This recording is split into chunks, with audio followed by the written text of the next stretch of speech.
जादुई नदी। एक घने हरे भरे जंगल के बीच में एक गहरी खाई थी। उस खाई के एक तरफ एक समृद्ध और खुशहाल गांव बसा था। दूसरी तरफ की भूमि उपजाऊ थी, परंतु वहां कोई नहीं रहता था। इन दोनों के बीच एक विशाल और गहरी खाई थी जिसे पार करना असंभव माना जाता था। गांव वाले उस दूसरी तरफ की भूमि को केवल दूर से ही देख सकते थे। वह भूमि उनके लिए एक सपना बनकर रह गई थी। गांव में एक बुआ और बुद्धिमान व्यक्ति रहता था जिसका नाम था विश्वास। वह प्रकृति के रहस्यों को समझता था और सभी उसका आदर करते थे। एक दिन उसने गांव वालों को बताया कि खाई के पार जाने का एक रास्ता है।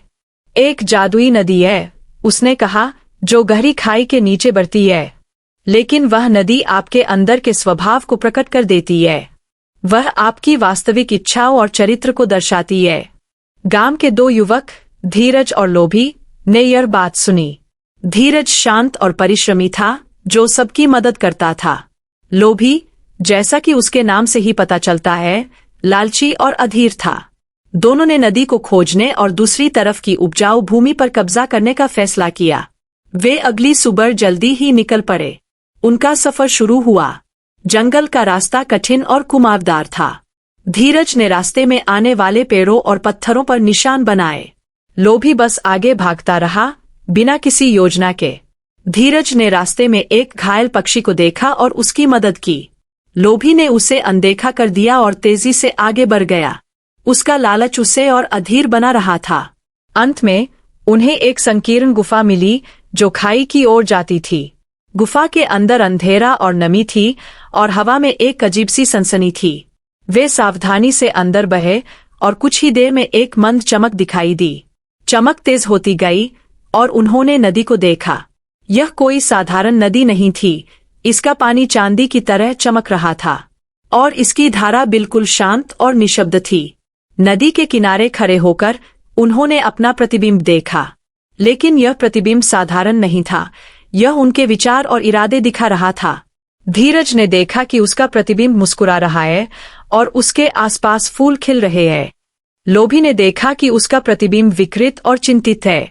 उसके हाथ सोने के सिक्कों को पकड़ने की कोशिश कर रहे थे। नदी ने उनके दिल की बात बिना एक शब्द कहे उजागर कर दी थी।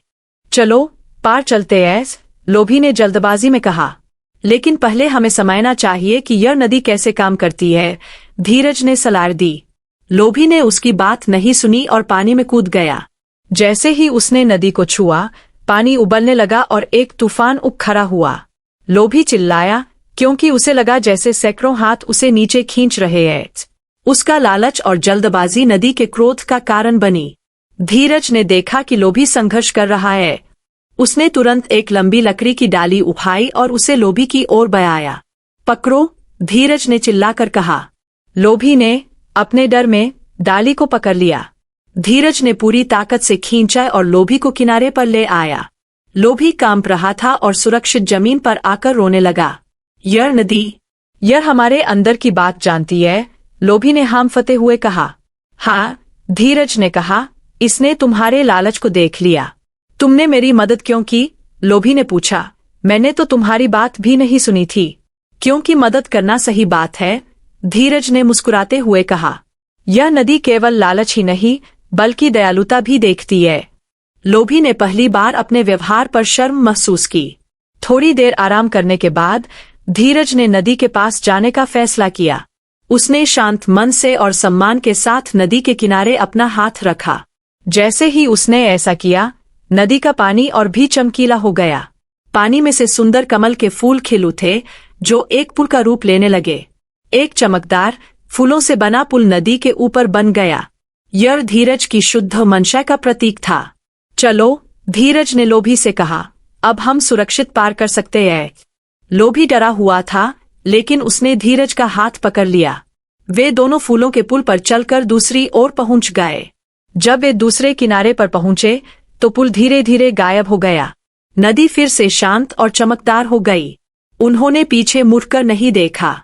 दूसरी ओर की भूमि और भी सुंदर थी जितना उन्होंने सोचा था। हरे भरे मैदान, फलों से लदे पेड़ और साफ पानी के झरने थे। हवा में मधुर गंध थी और पक्षी मधुर गीत गा रहे थे। यह जगह शांति और समृद्धि से भरी हुई थी। लोभी ने तुरंत एक बड़ा चमकदार सेब तोड़ना चाहा, लेकिन जैसे ही उसने हाथ बढ़ाया, सेब का पेड़ झड़ गया और सूख गया। लोभी हैरान रह गया। यह क्या हुआ? धीरज ने समझाया, शायद यह जगह भी उसी नदी के नियम से चलती है। यह लालच करना काम नहीं आएगा। धीरज ने विनम्रता से एक पेड़ के पास जाकर प्रार्थना की। उसने एक फल तोड़ा और पेड़ और भी हरा भरा हो गया। इस जगह पर इरादों की शुद्धता ही सब कुछ थी। लोभी ने सबक सीखा। उसने वादा किया कि वह बदल जाएगा। उसने धीरज से कहा, मैं अब लालची नहीं रहूंगा। मुझे सिखाओ कि इस भूमि का सम्मान कैसे करें। धीरज खुश हुआ और उसे सिखाने लगा। उन्होंने मिलकर एक छोटी सी झोंपड़ी बनाई और भूमि से केवल उतना ही लिया जितनी जरूरत थी। समय बीतता गया और वे उस भूमि में रहने लगे। उन्होंने बीज बोए और फसल उगाई, हमेशा प्रकृति का धन्यवाद करते हुए। जो कुछ भी उन्होंने किया वह सम्मान और संतुलन के साथ किया। भूमि ने उन्हें खूब फल दिया और वे सुखी रहने लगे। लोभी, अब जिसे सभी दानिश कहने लगे, पूरी तरह बदल गया। वह अब एक दयालु और जिम्मेदार व्यक्ति बन गया था। एक दिन धीरज ने कहा, हमें गांव वालों के पास वापस जाना चाहिए। हमें उन्हें यहाँ का रास्ता दिखाना चाहिए। दानिश मान गया। उन्होंने वापस जाने का फैसला किया।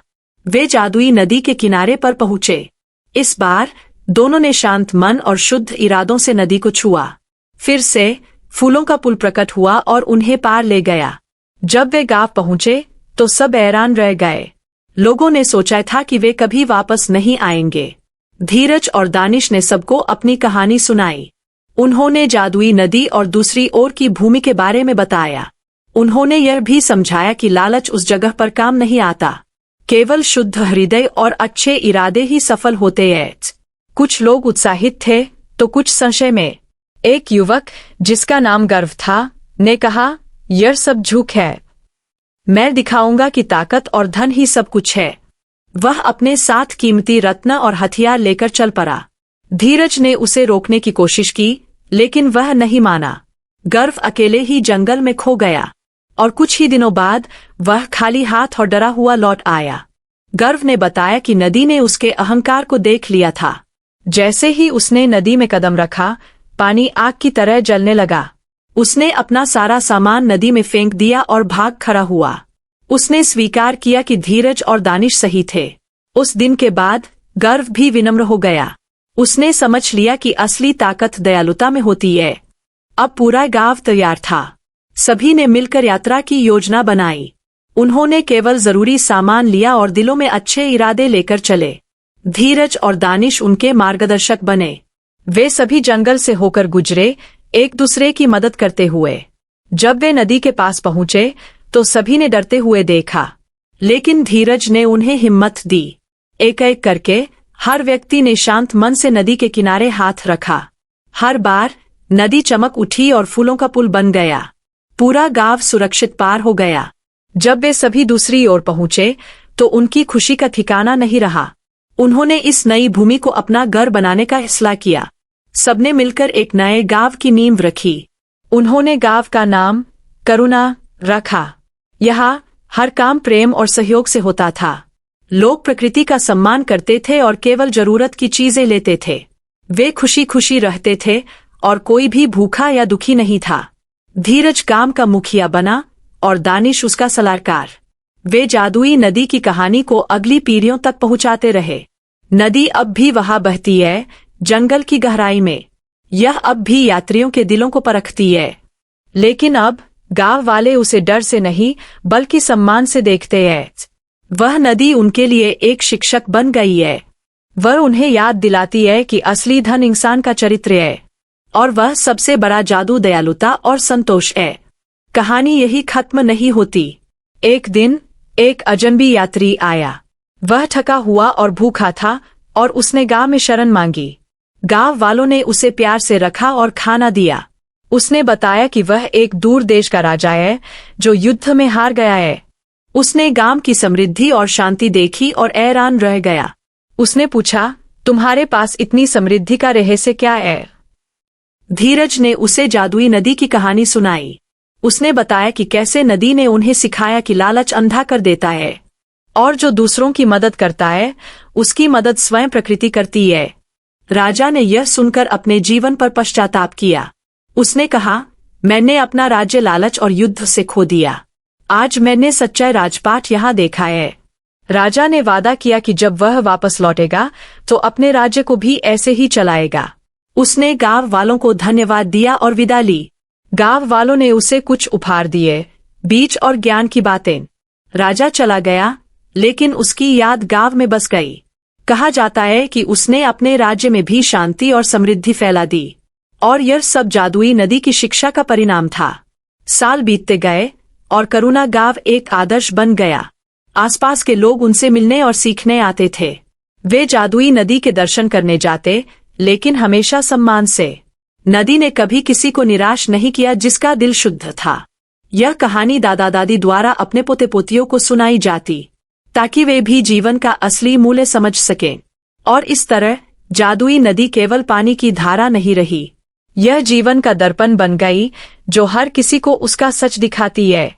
इसकी चमक हमारे अंदर के प्रकाश को दर्शाती है। इसकी शांति हमारे मन की शांति का प्रतीक है। कहानी का नैतिक यह है, तुम्हारा चरित्र ही तुम्हारी सबसे बड़ी संपत्ति है, और दयालुता वह जादू है जो दुनिया को बदल सकती है।